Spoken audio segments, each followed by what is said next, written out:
चलिए ओवैसी जी, मेरी इंटरव्यू का एक छोटा सा हिस्सा है जिसको हम रैपिड फायर हिस्सा कहते हैं। इसमें जल्दी जल्दी मैं सवाल पूछूंगी, छोटे सवाल, और आपको छोटे छोटे जवाब देने हैं। समझ रहे हो? समझ रहे हो? देश का सबसे बड़ा नेता कौन? देश का सबसे बड़ा नेता कोई है ही नहीं अभी। देश का सबसे बड़ा नेता इंशाअल्लाह ताला देश की जनता ही है, जो भाग रहे हैं आप। सबसे बड़ा नेता कौन? आपको एक वर्ड में जवाब देना। चुप हो जा, सातवीं फेल। ना ना ना, मेरा मानना यह है कि इस देश में अगर सबसे बड़ा नेता हुआ है गांधी से बड़ा तो अंबेडकर। मेरा मानना वही है। अरे प्रेजेंट टाइम की बात करिए, हिस्ट्री खत्म हो गई है, कोई इतिहास का लेसन थोड़ी है।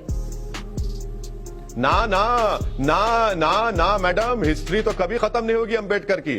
ना अंबेडकर की हिस्ट्री खत्म होगी, ना सालार की हिस्ट्री खत्म होगी। ये तो जिंदा हैं। हमको ये लोग फ्यूचर दिखाते हैं, ये लोग हमको उम्मीद दिलाते हैं अपनी कुर्बानियों से। दूसरों के लिए हिस्ट्री खत्म हो जाएगी, मगर असदुद्दीन ओवैसी के लिए अंबेडकर और सालार हमेशा रहेंगे। ये नहीं, हिस्ट्री खत्म नहीं होगी इनके लिए, तो ये खुद हिस्ट्री का हिस्सा है। चलिए फिर मैं आपको ऑप्शंस देना शुरू कर देती हूँ। किसमें बेहतर लीडरशिप क्वालिटीज हैं, योगी या अखिलेश यादव? रुको जरा, सब्र करो, बोला धक्का मुक्की नहीं करने। दोनों ने बर्बाद कर दिया उत्तर प्रदेश को। हमारे जो चॉइस नहीं है वो आप कैसे चुन लेंगे? चॉइस दो की है। अरे मैडम, आप मेरे कनपट्टी पे बंदूक भी रख देंगे तो यही जवाब मिलेगा असदुद्दीन ओवैसी से आपको। बाप को भेज, तेरे बस की बात नहीं तो योगी या अखिलेश, और 10 मार्च को इनमें से एक चुनना पड़ेगा।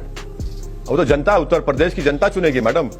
मैं तो कह रहा हूं कि ओवैसी साहब, मैंने सुना था और मैं आपसे कई बार मिल भी चुकी हूं। आप तो सीधा, सटीक, डायरेक्ट, नो कंफ्यूजन वाले इंसान हैं। आपको इतनी कंफ्यूजन क्यों हो रही है ये सवालों के जवाब देने में?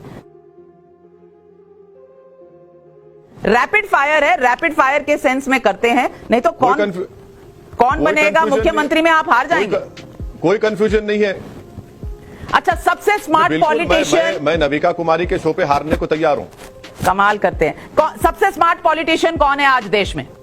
Smart politician? अरे अगर स्मार्ट होते तो देश में इतना इन्फ्लेशन नहीं होता। अगर स्मार्ट होते तो चीन हमारी जमीन पर कब्जा करके नहीं बैठता। अगर स्मार्ट होते तो कोविड की सेकेंड वेव में लाखों लोग नहीं मर जाते।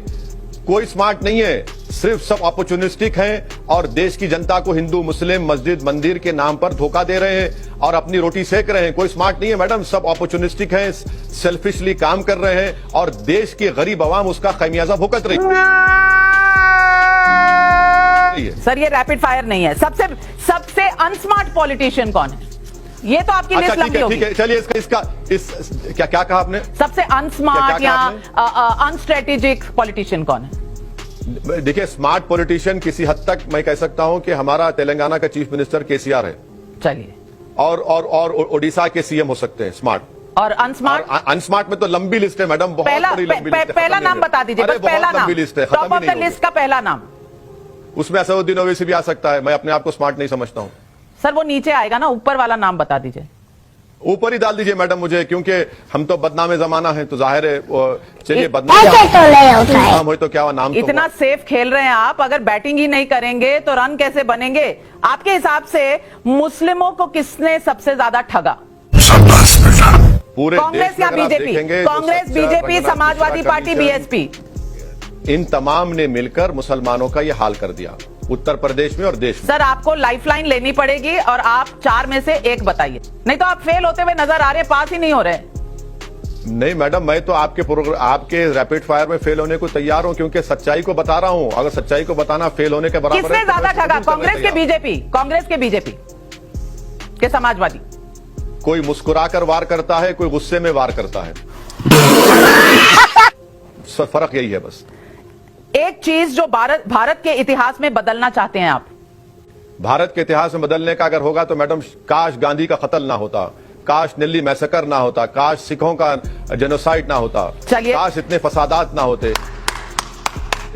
धर्म और राजनीति में से एक चुनना हुआ तो किसको चुनेंगे, धर्म या राजनीति? संविधान को। शरिया कानून बेहतर है या भारत का संविधान? संविधान शरीयत पर अमल करने की इजाजत देता है, तो इसलिए कहूं संविधान। मुझे मालूम था आप ये सवाल करने वाले हैं, इसलिए मैंने संविधान कहा। भारत माता की जय या अल्लाहू अकबर? कौन है ये लोग, कहां से आते हैं?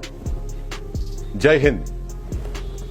भारत माता नहीं कहेंगे। वाह, क्या सीन है। पॉलिटिक्स में नहीं होते तो क्या कर रहे होते? अरे क्या कर रहे होते कुछ भी नहीं कर रहे होते क्या है? नहीं मालूम मैडम, ये सवाल जो है ना, ये बड़ा बड़ा ये कोर्स से बाहर का आ गया नहीं लगता मालूम आप इतने साल गुजार दिए। पॉलिटिकल करियर का फाइनल डेस्टिनेशन क्या है? आपकी मंजिल क्या है पॉलिटिकल लाइफ में?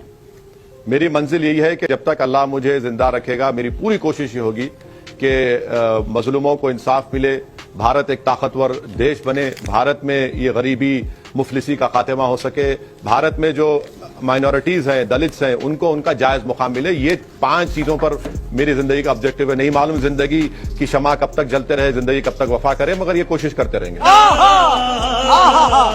2024 में प्रधानमंत्री कौन, मोदी या कोई और?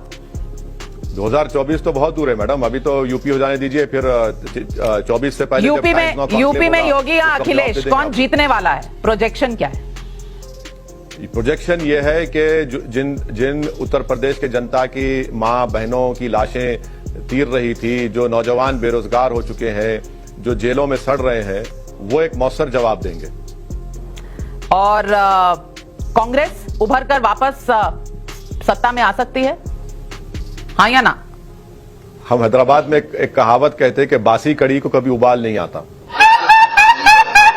योगी आदित्यनाथ के लिए सबसे बड़ा चैलेंजर कौन, ओवैसी या अखिलेश?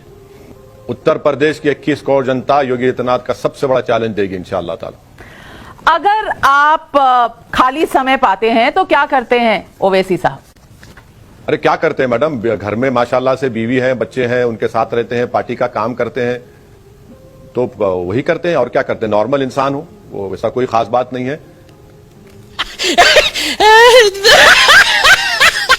आज आपने बहुत वो कहते हैं ना कि राहुल द्रविड़ जैसा सिर्फ डिफेंसिव बैटिंग करी है, लेकिन तभी कहा जाता है उनको द वॉल, शायद। और राहुल द्रविड़ भारत की क्रिकेट टीम का कोच भी है। खत्म,